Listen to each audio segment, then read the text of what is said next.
Audio Jungle.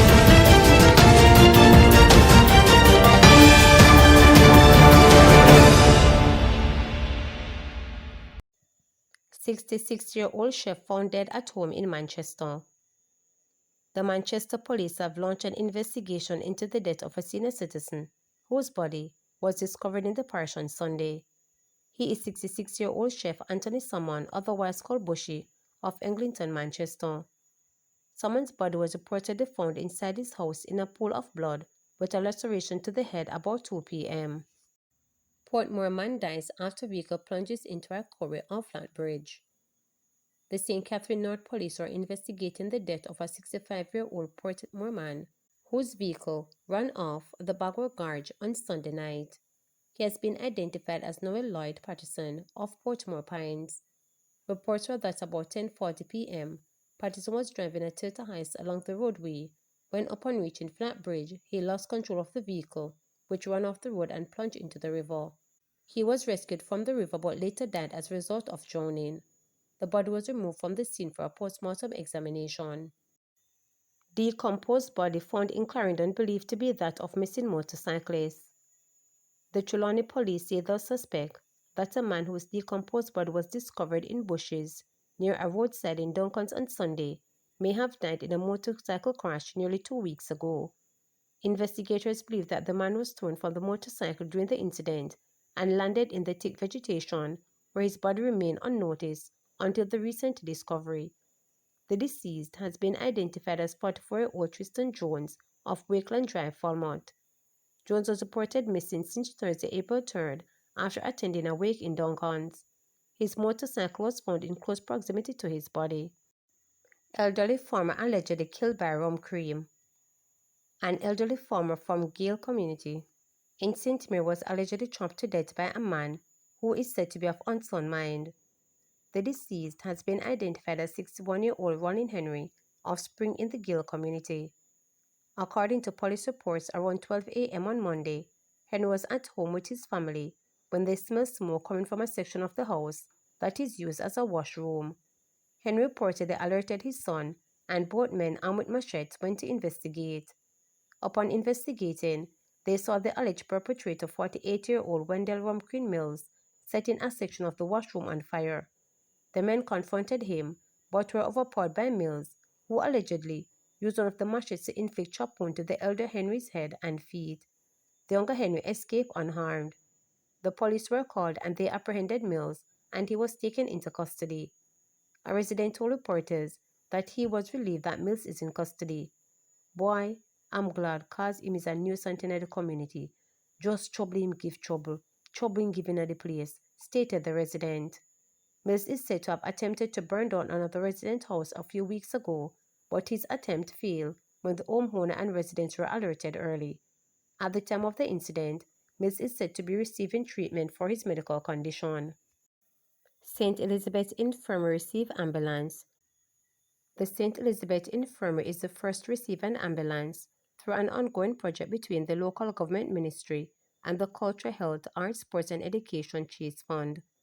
The project aims to ensure that all the island's infirmaries are equipped with ambulances.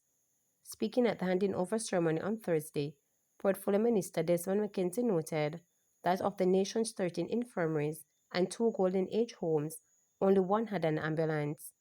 This, he said, will change with the partnership with the Chase Fund. Mr. McKenzie stressed the importance of having the necessary equipment to serve those who reside at the nation's infirmaries. Only one infirmary is in possession of an ambulance, and that is the St. James Municipal Corporation, and they got that ambulance on their own. It is the first time since our infirmaries have been built that each infirmary in Jamaica is going to be equipped with an ambulance to support the work of the staff and to provide for the residents. So we are here in St. Elizabeth at the infirmary to hand over the first one. The second one will be handed over in the parish of Portland shortly. So far, we have not had any incident that would have created any serious loss of life. But in an institution where we have 99% of those who reside here are elderly, some can hardly move. It is not an easy thing if they take sick to be putting them in a pro box or anything that you can find to take them to the hospital. The government of Dr. Prime Minister Andrew Holness have recognized the importance that we must move with modern times, and since 2016 we have been doing so to improve the service delivery of the government in our infirmaries across the country. 60-year-old charged for assault after early morning fistfight. A 60-year-old man has been charged by police after getting into a fight at his neighbor's house. Lawmen charged Lloyd Green, a businessman of Daniel Circle, Portmore, St. Catherine, with assault occasioning actual bodily harm and malicious destruction of property following an incident on Sunday. Reports from the Portmore police are that about 4:04 a.m., Green and a man who were at the neighbor's house playing domino got into an argument which became physical. Green reportedly used a glass bottle to hit the man in his head, which caused bruises and swelling. The man's phone was hit from his hand during the tussle, causing extensive damage. The value of the phone has not been ascertained. A report was made to the police and Green was pointed out by the complainant. He was charged on Sunday following a complainant statement. A court date for Green is being finalized. Hail the man. It wasn't an evening for speeches, but given that PJ Patterson was celebrating his 90th birthday, he was allowed to say a few words, and while expressing gratitude for the event, the former Prime Minister assuaged the diverse mix of guests. Thank you all for coming.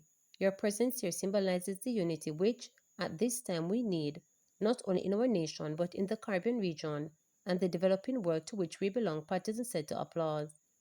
Politicians from both sides of the divide, including Prime Minister Dr. Andrew Holness, former Prime Minister Bruce Golding, current government ministers, opposition leaders, and People's National Party President Mark Golding, his predecessor Dr. Peter Phillips, opposition legislators, business leaders, academics, former Caribbean leaders, and Ambassador Nick Perry, who recently ended his tour of duty at the United States top diplomat in Jamaica, were among the guests who returned up for the P.J. Patterson Institute for African Caribbean Advocacy on the University of the West Indies, Mona campus Saturday evening to celebrate with Patterson.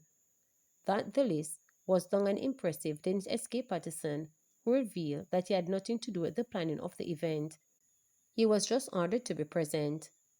I'm obliged to say something by way of an expression of thanks, and he said after cutting his birthday cake with three of his grandchildren, Brian, Gabriel, and Andrew, if I were to do it to the protocol order, would be here all night in light of a very distinguished gathering which you constitute.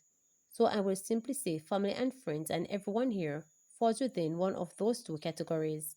However, Jamaica's sixth Prime Minister and the man who holds the record of serving in that office the longest, 1992 to 2006, shared that he is the second Jamaican head of government to have ascended to the ranks of non-agenary. The other is none other than our Prime Minister, the Right Excellence Alexander Bustamante, and there is a thread, which most of you know because I speak about it very often.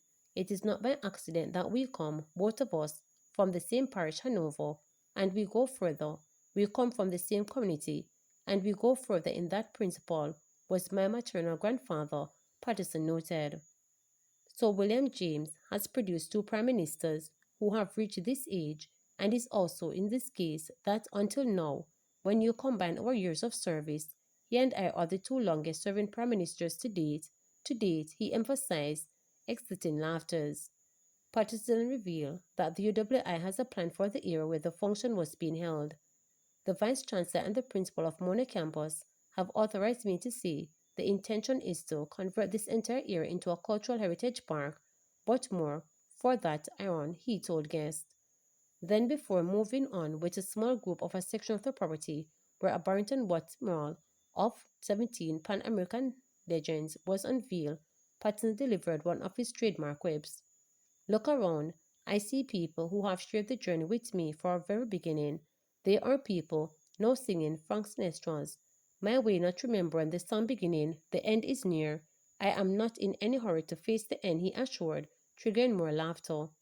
Before the formalities, Patterson and his guests watched videos finished with birthday greetings from his family, Caribbean leaders, and friends, among them Shirley Lee Roth, Veronica Campbell-Brown, Courtney Walsh, and Donna Scott Mosey. To subscribe, like, share, and click the notification bell for daily updates.